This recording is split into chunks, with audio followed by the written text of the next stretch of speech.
This is Josh Bycer from GameWisdom.com. I hope you enjoyed this Critical Thought, your daily discussion on game design. Hello and welcome to today's Critical Thought.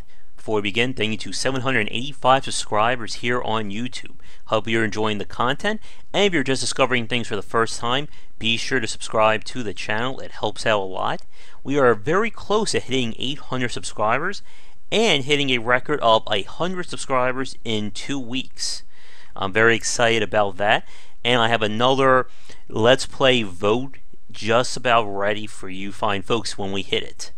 For today's Critical Thought, we're going to be talking about the build-up and release of tension. This is a very important part when it comes to horror design, as well as to effective pacing in games. When we talk about tension, we're referring to, of course, that feeling of anxiety, that pressure you get when you're watching or playing something scary. You know, the redness of your face, sweating, your heart racing, stuff like that. And understanding how to build up and release tension is a very critical part of understanding how to get the pacing of your game or your movie or your show correct. Now, both parts have different means or different utilizations. When we're talking about the buildup of tension, we're referring to all the ways you can make the person or your audience uneased. This can be having, a shadow dark cross from the back, sounds and those infamous themes from horror movies, the ch-ch-ch-ch from Friday the 13th, Jason's theme, Freddy Krueger's glove appearing on screen, etc. These noises are designed to get the audience uneasy and let them know that something bad is going to happen. Showing them at the right moment is also very important. You don't want to have, scary stuff happening in broad daylight while you're showing, kids jumping rope or stuff like that. Unless you want to do that, as we've seen with Nightmare on Elm Street, as a contradiction to get someone even more nervous.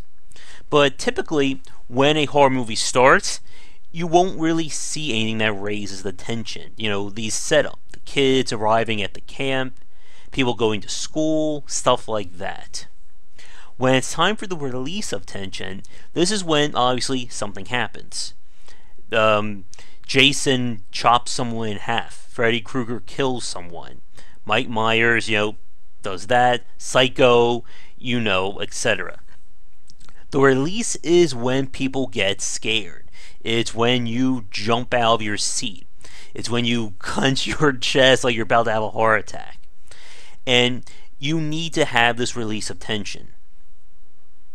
And what we see in bad games or bad situations is when the pacing is thrown off, either by too much buildup or too much release. With the buildup, if you're just constantly getting the person on edge where you're not releasing it, you're going to get that person to the point where either A, they're just so scared, so unnerved, that they may just stop the game at all because there's just no release.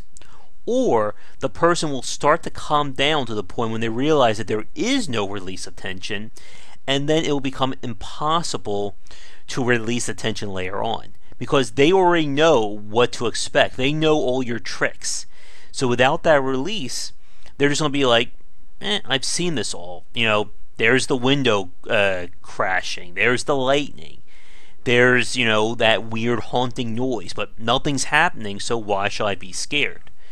I had issues with Amnesia, A Machine for Pigs, with that amount. There was just nothing that was really releasing the tension.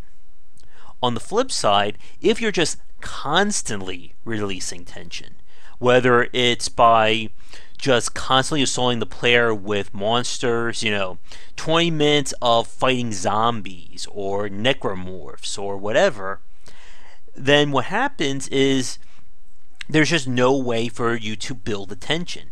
If I'm running through your hallways with a double-barrel shotgun, it's going to be hard for you to try and build that tension back up.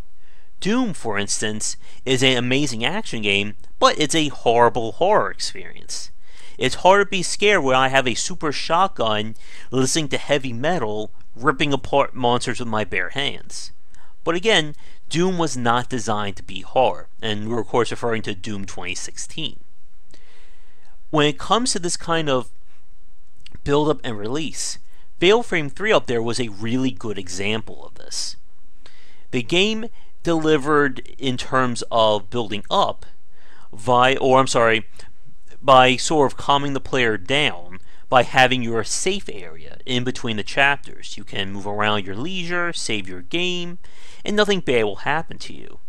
The game breaks that rule several times simply by doing jump scares, and again to throw the player off and for a surprise release of tension.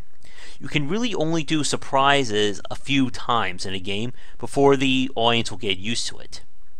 And then when the player enters the horror situation, this is when the build-up occurs. We're now in this dark area, there's destruction all around us, random sound effects, and of course we never know when a ghost like that is going to pop up and scare you, like it did to me and made me jump in a GameStop one day. Now, when we talk about release, one other element to that is you can have a release without it being scary. We see in some horror situations that the release occurs when the player escapes. We're no longer in the dark, evil area. It's broad daylight. We survived. It's time to rest and recuperate. So we have that release, but in a more positive setting. With Fatal Frame as well, you can have that release by retreating back to the safe area or by the end of the night. But usually at the end of the nights in Fatal Frame 3, something bad happens, and that sort of is the bookmark at the end of the chapter. Now, when we talk about build and release, we've been talking about 6 minutes so far in terms of horror, but there's actually another really good example of this. In Half-Life 2, Valve designed the game in a manner of sections instead of by set pieces. What they do is each section of the game is designed to build up or release the tension in some way. So in the first part of the game, you enter the city for the first time. It's all dystopic. You can't really do much. Then you have the action segment when you're being chased by the soldiers to the apartments. That ends with you being caught. It's the release of tension. And then things start to ratchet back down when it's time for exposition, when you're in the laboratories. Then things start to go back up again when it's time for fighting. And we see this kind of section-like design with Half-Life 2 throughout the entirety of the game. And that's actually another critical thought waiting to be talked. But the game does a really good job of moving you from section to section and doing different things with the tension and the release. So after a really challenging section where the tension is raised up, the game will slow things down or calm you down with either exposition or a section where there's not much threats or anything bad to do. So you'll have a part where you'll get into the hovercraft for the first time, or your vehicle. Drive around the water, it's relaxing, nothing bad. There'll be a little puzzle to get you through. And then there will be an action segment at the bridge where you'll have to fight your way through the soldiers to raise the drawbridge or raise the barricade. Then it's back to driving again for relaxation. And then we ratchet back up with the battle with the gunship. And again, all this is doing is again balancing the tension, making sure it never gets too high or too low. On the previous critical thought where we talked about horror, I got a comment regarding how to have a horror setting without scaring the consumer, scaring the player. And it's kind of an interesting idea. The thought is, it's a game where you're in a horror setting. You know, it's nighttime, we're in a cemetery, graveyard, whatever. There's monsters all around us. But can you show that in a game but not have it be about horror? And it's kind of hard to do that. If you're going to have or make use of horror tactics, the things we talked about that either raise or release tension, then you're still going to be seen as horror. But if you frame your game in a different manner and don't use horror tactics, you can have this without being horrific.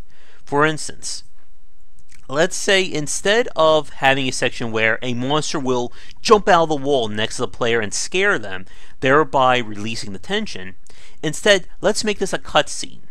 Let's say all of a sudden the player's walking and they lose control. You know, we have the letterbox, and we know now that something's going to happen.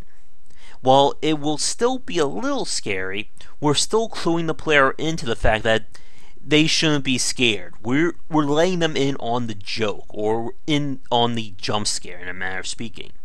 We see this in games like Splatterhouse or Devil May Cry 3, where the tension is not really released because we're always being assaulted. So it's hard for the player to be scared.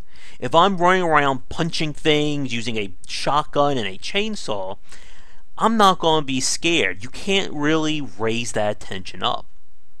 Likewise, if we're playing a game where there is no real sense of harm, I know I'm never going to die, there's no threat of a game over, then you can raise the tension up, but you don't really need to release it because the player always knows that there's nothing wrong. I'm always going to be safe. And a good example of that would be from the Artifex Mundi hidden object games. These are combinations of hidden object, puzzle, and adventure games that are designed around a casual audience. They do have the means of making it harder for people used to traditional adventure games. So their games take place in, I wouldn't say horror settings.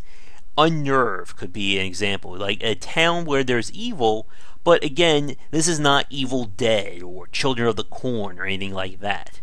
So you'll be walking, yes, something may startle you, but it's more of a haunted house. You know, you see something about to happen and it does, rather than a horror situation where, boom, something, grabs you by the leg, pulls you down, and you're dead.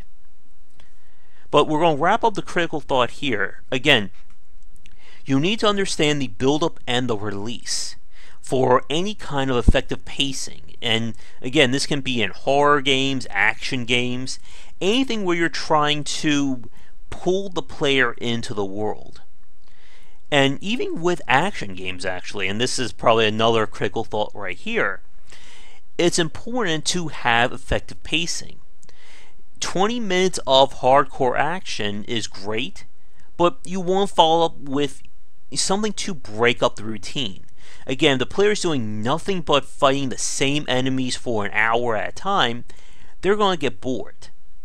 It's good to break that up, whether it's by a platforming section, maybe a mid or actual boss fight, maybe some exposition.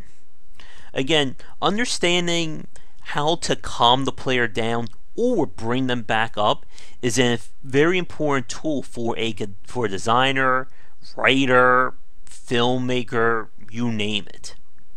So if you have any questions or comments about this kind of build up and release or controlling tension, be sure to leave them below. If I haven't mentioned this already, I just want to reiterate, if you'd like to support Game Wisdom via our Patreon campaign, the early bird rewards that I have for all the rewards on the campaign are going to last until the end of October. So if you want to get those rewards, help support us, but get a little discount, be sure to pledge your money now because they will be going away at October 31st. So, once again, I'm Josh Bycer from GameWisdom.com. Thank you to 785 subscribers. I hope tomorrow that number will be higher, or maybe even at 800. Thanks again for watching, and I will see you all then with another great piece of content here on the Game Wisdom YouTube channel. Take care. Thank you so much for watching this video. If you enjoyed it, be sure to like and subscribe to the channel, and of course share with your friends. It always helps out. For daily posts on all manner of game design and industry topics, check out game-wisdom.com. To support the site and everything that I do, be sure to check out the Patreon campaign. If we can hit goals, it will mean more content for everyone to enjoy, and I'll be able to support myself and my household.